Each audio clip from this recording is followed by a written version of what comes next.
Soal koalisi besar ini, kalau benar di bawah komando Jokowi, bagus juga sih idenya. Saya rasa kita semua sepakat. Siapapun presidennya, jangan sampai Anies yang jadi presiden.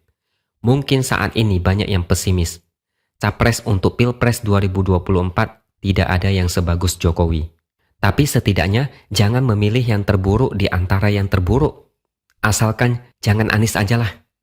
Kalau dulu mereka teriak, asal jangan Ahok, kali ini giliran kita teriak, asal jangan Anies.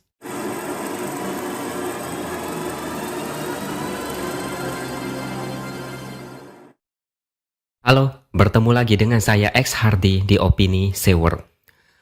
Koordinator juru bicara Partai Demokrat, namanya Herjaki Mahendra Putra. Dia bilang setiap partai politik dijamin wewenangnya oleh konstitusi. Jadi dia nggak mau ada pihak luar yang semena-mena ikut campur dalam urusan koalisi dan pencalonan presiden. Kira-kira ada yang bisa nebak dia ini lagi ngomongin siapa? Masih belum? Oke, saya lanjutkan lagi.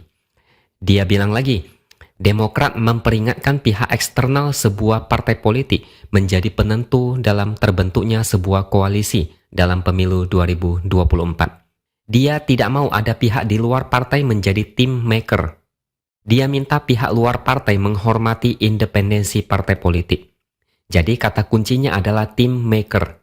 Siapa yang sedang disindir Demokrat? Memang tidak disebutkan namanya. Tapi kalian pasti setuju kalau Demokrat ini mungkin sedang menyindir Jokowi. Ini dimulai tidak lama setelah Indonesia berduka akibat FIFA mencoret Indonesia sebagai tuan rumah Piala Dunia U20. Jokowi melakukan pertemuan tertutup di kantor DPP Partai PAN. Jokowi sempat curhat soal batalnya Indonesia jadi tuan rumah. Tapi ada yang jauh lebih menarik di balik pertemuan itu. Jokowi bertemu dengan para ketua umum dari Gerindra, PKB, Golkar, PAN, dan P3. Lalu Jokowi kasih kode, dia bilang 5 partai itu cocok bergabung. Lalu muncullah narasi kalau Jokowi bakal jadi kingmaker untuk menunjuk pengganti yang layak. PDIP kebetulan nggak hadir dalam pertemuan itu karena Megawati ada di Jepang saat itu. Entah PDIP nanti bakal gabung atau enggak, kita lihat saja nanti. Lalu muncul lagi wacana kelima partai ini akan membentuk koalisi super besar yang diberi nama Koalisi Kebangsaan. Ketua Umum PAN Zulkifli Hasan, dia bilang rencana koalisi ini dikendalikan oleh Presiden Jokowi. Alasannya negara besar seperti Indonesia enggak bisa diurus satu atau dua pihak. Perlu keterlibatan banyak partai politik untuk membuat sebuah koalisi besar atau koalisi kebangsaan. Perlu kebersamaan untuk memajukan negeri ini, dan semua ini di bawah orkestra komando Pak Jokowi. Jadi enggak heran kalau Jokowi nanti bakal dianggap sebagai kingmaker. Bahkan calon koalisi ini mulai serius. Zulkifli Hasan bertemu dengan Prabowo, membahas gimana caranya memenangkan Indonesia atau memenangkan komitmen kebangsaan dalam Pilpres 2024. Peralihan kekuasaan dari Jokowi ke presiden selanjutnya harus berjalan mulus sehingga tidak bikin rakyat gaduh.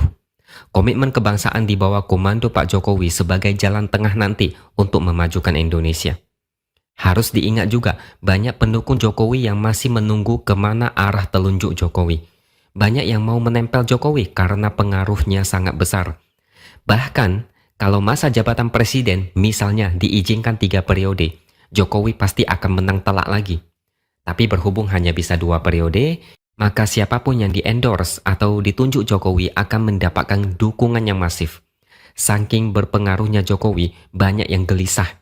Salah satunya ya Demokrat ini. Mereka menyindir agar Jokowi jangan ikut campur mengatur partai politik untuk berkoalisi atau apapun lah itu. Demokrat sedang resah.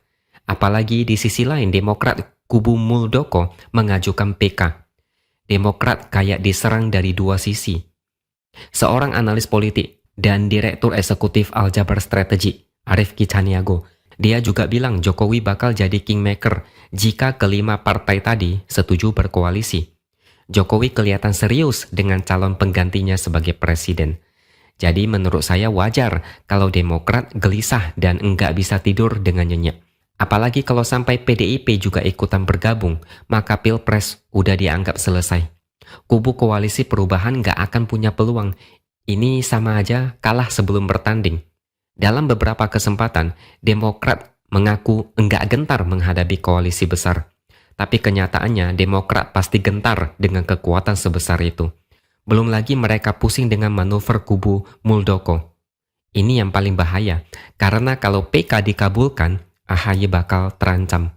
Partai bisa direbut, AHY enggak jadi ketua umum, enggak bisa jadi cawapres, semua mimpi hancur, kayak gedung roboh dan rata dengan tanah. Demokrat kalau tersingkir, maka koalisi perubahan bakal tersingkir.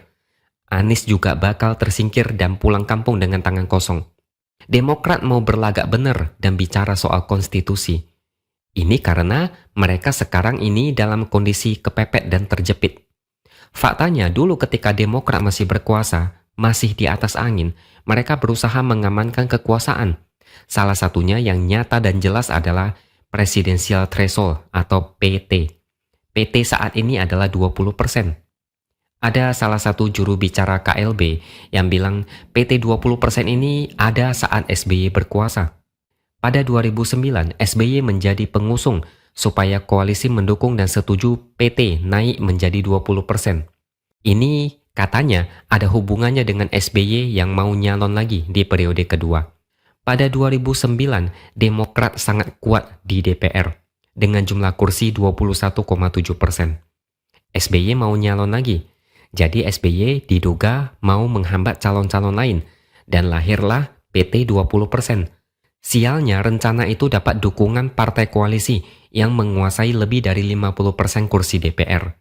Sementara itu Yusril Ija Mahendra juga bilang bahwa PT 20% adalah kerjaan SBY dan JK saat berkuasa pada 2009. Padahal pada tahun 2004 hanya cukup 10% untuk mengajukan capres dan cawapres. Saat itu Demokrat cuma dapat 7,4% suara. Lalu Demokrat berkoalisi dengan Partai Bulan Bintang yang suaranya 3,1%. Dengan total 10,4%, mereka sudah memenuhi syarat untuk mengusung capres, SBY dan JK. Begitu berkuasa dan mau nyalon lagi, PT malah dinaikkan menjadi 20%. Padahal kalau pada tahun 2004, jika syarat PT adalah 20%, maka SBY nggak akan pernah jadi presiden. Dan sekarang PT 20% ini jadi bumerang. Demokrat saat ini nggak bisa usung AHY sebagai capres. Bahkan harus ngemis-ngemis supaya jadi cawapres Anies. Dari sini aja sudah ketahuan kalau Demokrat ini banyak drama. Berkuasa dengan cara-cara yang tidak jantan. Tapi sekarang berharap pihak lain gentleman. Ini namanya munafik. Saat berkuasa, arogan. Saat terjepit, minta dikasihani dan selalu teriak dijolimi. Dan jangan lupa juga dengan cara keluarga SBY mempertahankan kekuasaan di Demokrat. AHY diangkat sebagai ketua umum. Ibas jadi salah satu wakil ketua umum. Sedangkan SBY diangkat jadi ketua majelis tinggi. Yang mana kalau mau bikin KLB harus minta izin sama SBY. Sampai kiamat pun KLB enggak akan diizinkan kalau membahayakan posisi AHY. Satu keluarga saling melindungi. Keluarga model begini mau berkuasa lagi di negara ini. Ya namanya nggak pantas, sangat tidak layak. Soal koalisi besar ini kalau benar di bawah komando Jokowi, bagus juga sih idenya. Saya rasa kita semua sepakat. Siapapun presidennya jangan sampai Anies yang jadi presiden. Mungkin saat ini banyak yang pesimis. Capres untuk Pilpres 2024 tidak ada yang sebagus Jokowi. Tapi setidaknya jangan memilih yang terburuk di antara yang terburuk. Asalkan jangan Anies aja lah. Kalau dulu mereka teriak, asal jangan Ahok, kali ini giliran kita teriak, asal jangan Anies. Kalaupun koalisi perubahan hancur lebur, ya itu nasib mereka, bukan urusan kita. Jadi mari kita tunggu komando dari Pak Jokowi.